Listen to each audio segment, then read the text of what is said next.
Hi everyone, welcome to Basketball Victoria's online sporting schools program. My name's Jared from Frankston Basketball. This is Lockie. We're going to be taking you through a session today. This is the first session of 4 we're going to be doing for you.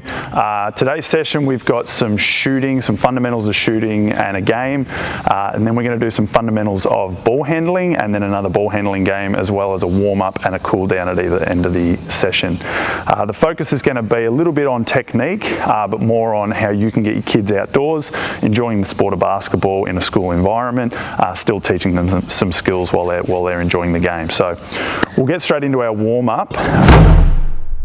So our warm-up today, the first exercise we're going to do is just your standard high knee running up and back.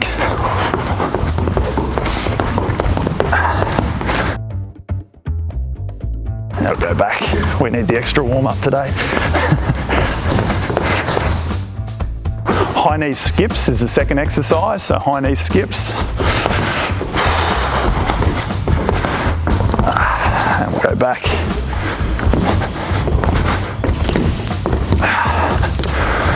Then we've got a lateral hop or like a lateral slide exercise, so we're just going to skip across from one side of the key to the other. You can make this sideline to sideline if you like, to extend the warm-up out a little bit.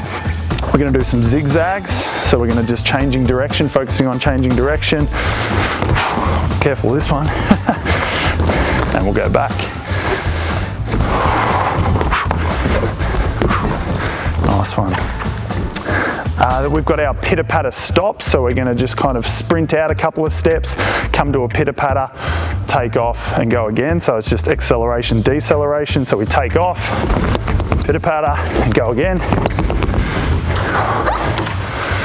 Away we go. And then we're going to come to the front here and finish off with 10 squats. So just body weight squats, sitting down on our imaginary chair, get nice and warm.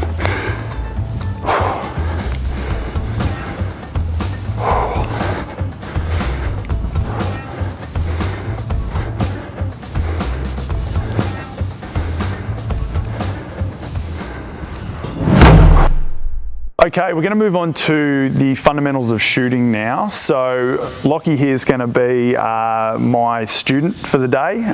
So when you guys are taking these sessions out in the school ground, you'll probably have a group of 20 to 30 kids.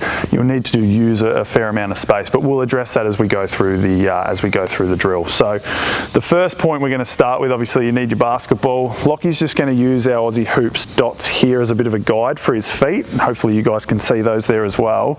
So we use the BEEF principles when we're teaching shooting. That stands for balance, elbow, eyes and follow through. We're going to start with the balance. So that's all about our footwork. So when we're teaching our kids, you're probably going to have 30 kids on a sideline, but you can use the sideline as a guide too for them to get their toes on the sideline. As long as they've got a bit of space and a basketball each or one basketball between two, we should be able to execute this pretty well. So with balance, what we want to do, we want to have Lockie get his feet about shoulder distance apart. If you say that to kids in the session, they're just going to stand there wide feet, or they're going to have their feet together. A really easy way to get to that position is to ask them to put their toe in the middle of it. So if they're right-handed, obviously you want to start with your right foot, put your toe in the middle of your left foot, keep your heel down and just pivot that foot and swivel it around. So that'll get your right foot slightly in front of your left. Obviously if it's a left-hander, you'd go left foot into the middle of their right foot and just swivel that around, and that'll get their left foot slightly in front. Really simple, easy way to get them into the right position with their feet. So as you can see, Lockie's got his feet shoulder width apart, right foot slightly in front of the other because he's a right-hander. The next thing we want to do, and it's not really talked about in BEEF, but it's part of balance, is I call it springs loaded. We really just want to have your knees bent and your hips bent. A really good coaching cue for this one is asking the kids to sit in an imaginary chair. So we're just saying sit in an imaginary chair. Otherwise what they'll do is they'll come forward on their toes like that and just bend their knees and not their hips. So we want to ask them to sit down in that imaginary chair, and that'll get them into that ready position. The next one is we've got to get the ball in the right position in our hand. So I've sort of stuffed up here, I've jumped ahead a little bit, but one we do is we go give a high five, give a low five. There we go. And that low five there gets that elbow by the side of your body and gets your wrist flexed, so Lockie's ready to get the ball in that position there, and he's got the ball on his fingertips, ready to shoot. So the next step would be elbow under the ball. So as Lockie comes up into his shot, we can see the elbows pretty under the ball, pretty directly under the ball, maybe slightly out, but that's pretty perfect. We just want to avoid really having kids doing this sort of chicken wing type shooting to start with. As long as they've got their elbows somewhere in this range, we're okay. Basically, we're going to put all that together. So we've got feet shoulder distance apart, springs loaded, or we're sitting on our imaginary chair. As Lockie comes into his shot, we want him to push up and through the ball. Perfect. And we just want him to finish with his elbow above his eye. Okay, so a lot of the time kids, they won't understand the follow through part of it. They'll just sort of go, well, they might just push the ball straight out. We want them to finish and think about finishing with their elbow above their eye, okay? If we shift back, we might just move back to the hoop here and just jump on the side, and we'll just go through a couple of shots. So we've got the balance. We don't have our dots as a cue here, but Lockie's got his right foot slightly in front of his left. Springs are loaded. He's sitting down on that imaginary chair. He's done his high five, low five, so he's in that perfect sort of shot pocket ready to come up into his shot. Now the eyes part of beef. So we've got balance, elbow, eyes. We coach it that you probably should be looking at the back of the rim. Okay, some kids will look at the front, but we say look at the back of the rim. That's our eyes, and then the last point is our follow through. Okay, so follow through to you and me might make sense.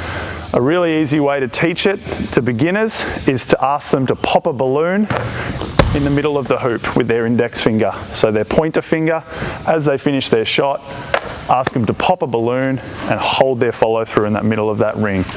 So as you're doing this drill, you would probably be along the sideline with 20 or 30 kids, and you're just going to ask them to shoot the ball out in front of them, okay? Probably a metre or two in front of them, or you might even have them paired up. So if Lockie and I jump this way, he might just shoot the ball here so it lands in between him and I. Perfect, and then I go into my shot. Same thing, and it's just bouncing back to them. Again, this drill really should only take 2 or 3 minutes. Kids are going to get bored and they're going to want to go straight into a game. Okay, so our challenges for the fundamentals of shooting drill for our beginners, we really just want to keep an eye on that technique, okay? It's not a super sort of fun drill in that sense, but we can challenge them to just do 3 perfect, what we call perfect shots in a row. And what we're looking for there is that they just tick 2 or 3 of those boxes. So they've got the balance set when they get started, they load their springs, knees are bent, they've got the ball in the right position, and then we're going to just ask them to go straight up and follow through. Perfect, there's 1. Let's see if they can get 3 in a row. So you just be going along, checking on the kids. Maybe they're in pairs, maybe they're partnered up, and you might say that the partner has to judge whether it's a perfect shot or not. There's 3 in a row. Lockie's done pretty well by my account.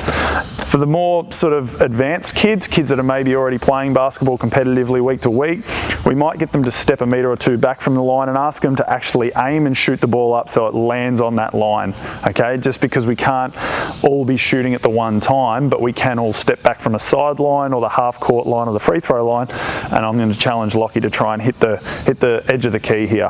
Whoa! Here we go. Testing him now. 0 from 2. Here we go. So as you can see, it's pretty tough.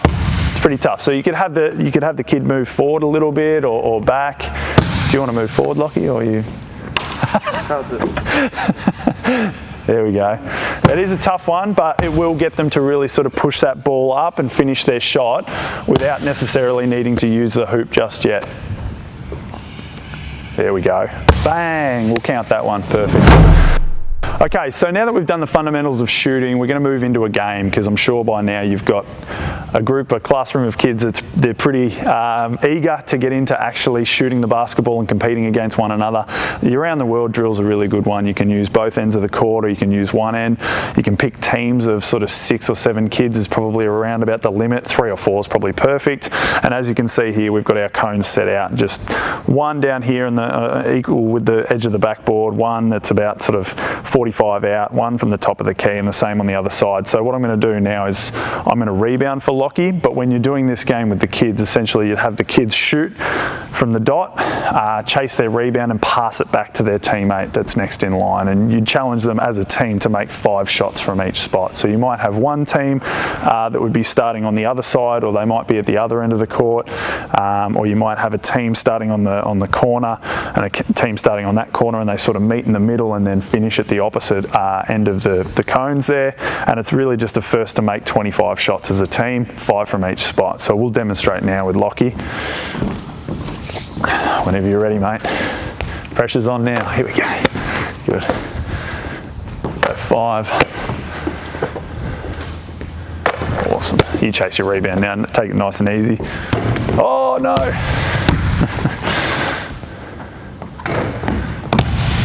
Go. Yes. Oh yeah, perfect.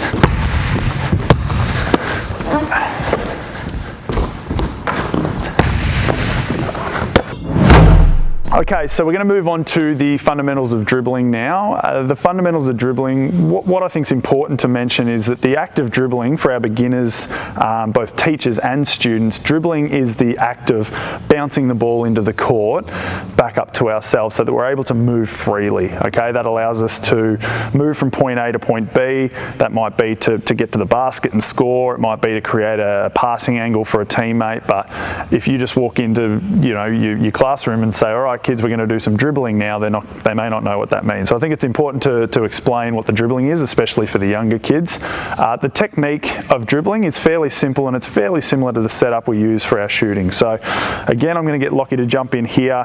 We're going to use our Aussie Hoops dots as a bit of a reference here.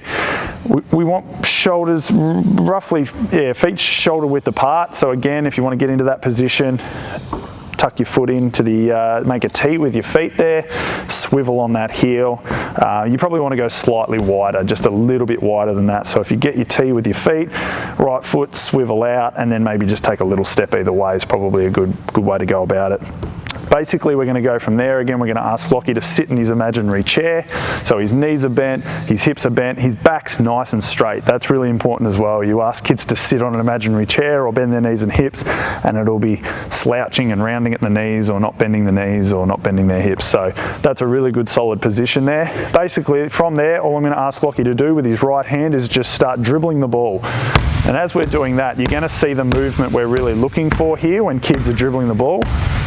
Is that wrist and finger movement. We call it a dog's paw. So we call it the dog's paw movement. It looks like a dog trying to pat or scratch at something like a puppy. He's moving that wrist and he's absorbing the impact with his fingertips. Okay, so we want to make sure we're really emphasizing the fingertips with the kids. A lot of the time they will just sort of slap at the basketball, which causes a lot of issues. So swap it across to your left hand now. Perfect. So again, Lockie's maintaining that athletic stance really well. He's bouncing the ball.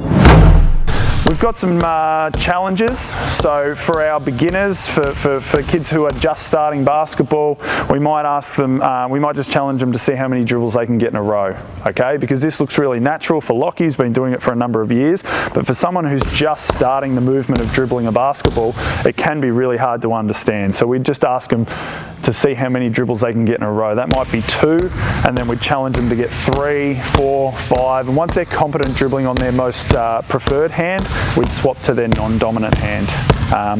For those that are a little bit more advanced, say our 3-4s or our 5-6s that are playing a lot of basketball, we might actually challenge them. So I'm going to challenge Lockie for 30 seconds to see how many control dribbles at about between knee and waist height he can get in 30 seconds. Okay, so 30 seconds, way you go, Lockie. Good. So he's having to really speed up his dribble, which is really challenging his coordination.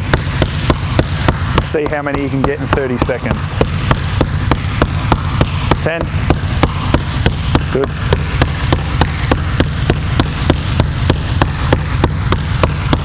Excellent. Swap to the other hand. You can do that on the opposite hand. Go for it. Yep. Awesome. Still down in an athletic stance, still using his fingertips, but now really having to challenge that ball handling ability. Okay, so to finish off the official sort of drills and games portion of the first session, we've got a game called red light, or the red light game, or you might have heard it called red light, green light. It's fairly common. It'll allow us to use a big space, so you could use a whole court, you could use a half court, depending on how many students you've got. We're just going to use the keyway here, the dark blue part, where you can see we've used cones to mark that area. The rules of the game are fairly simple. We're really looking now at, we've worked on the fundamentals of ball handling or dribbling. Now we're going to start to put that to the test. One of the big things that we want to look for when we're dribbling the basketball, with beginners it's okay if they've got their head down, but as we start to progress their skills a little bit, we really want them to keep their eyes up or their vision up. Don't say heads up. If you say heads up to kid, they'll start dribbling like this, looking at the sky.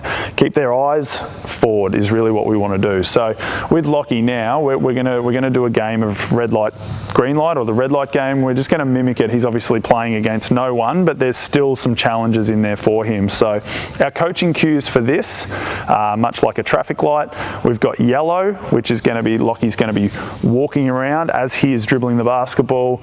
We've got green, which is going to move to a jog or a sprint, depending on how much space you've got. And then red is come to a complete stop. As we're going through that, I'll talk about some of the things you can focus on with the kids that you might be able to teach them as they're playing the game a little bit as well. So we'll get into it down here. Lockie's just going to start in a bit of space. He's going to listen for my cues. So, yellow light. Good. So Lockie's walking around, he's got his control dribble, he can swap hands. Some kids will just want to dribble all the one hand, but Lockie's obviously pretty confident, so he's going to change direction. Red light. Good. Okay, so red light, that's our first red light. One thing we want to focus on, this is going to be really difficult, but for the kids that have played a bit of basketball, this is something you can say to challenge them. When they come to a red light, you can actually challenge their footwork a little bit and also their positioning. So Lockie, as you can see here, is in what we call a triple threat, which means he's ready to shoot, dribble and pass. So a lot of kids will come to a stop and they'll be dribbling around and they'll just take 4 or 5 steps and then they'll just stand straight up with their basketball, okay? For the kids that have played basketball a little bit more, we can ask them to come to a triple threat position, which Lockie was just in, okay, and that's how they stop. I'm going to get Lockie to go again, and we're going to work on some of the footwork when we stop as well. So we'll go green light, and he's off on the jog. So if you've got more space, this might be a full sprint. Again, just be careful. If you've got too many kids, you might want a bigger area. This wouldn't be a very big space if we had 10 or 15 kids in it. Red light. Good. Okay, perfect. So Lockie's come to what we call a 2-foot stop there. So as he's picked up his last dribble, in time with that dribble, as he's put his second hand on the ball, he's come to a nice 2-foot stop. What we're looking for when we do that is one sound. So we want to coach one sound. We don't want to hear boom, boom. Okay, that's a different type of footwork. So we want to hear one sound, 2-foot stop. Okay, it used to be called a jump stop. We don't really call it that anymore because we found that kids would just start to jump as high as they could before they stopped dribbling. So we call it a 2-foot stop. We want 2 feet on the ground at the same time. Now Lockie's able to pivot with either foot. That's probably not part of the drill we're going to get to today, but we could do if you come to a 2-foot stop. Next time we'll do a stride stop. So yellow light. So we're walking again. We're going to mix it up now. Green light.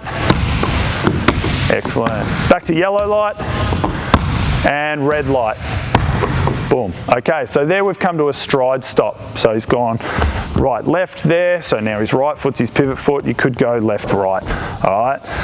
Now we're just going to have a bit of fun. So Lockie's going to have a play around. I'm going to throw some different sort of challenges at him, the way you can sort of try and trick the kids a little bit and have a bit of fun with it. So Lockie's going to take off on a green light. Yellow light. Red light. Red light. Lockie's not going to fall for that one, but the kids will, I guarantee it. So you get them on a red light, tell them red light, watch them all take off.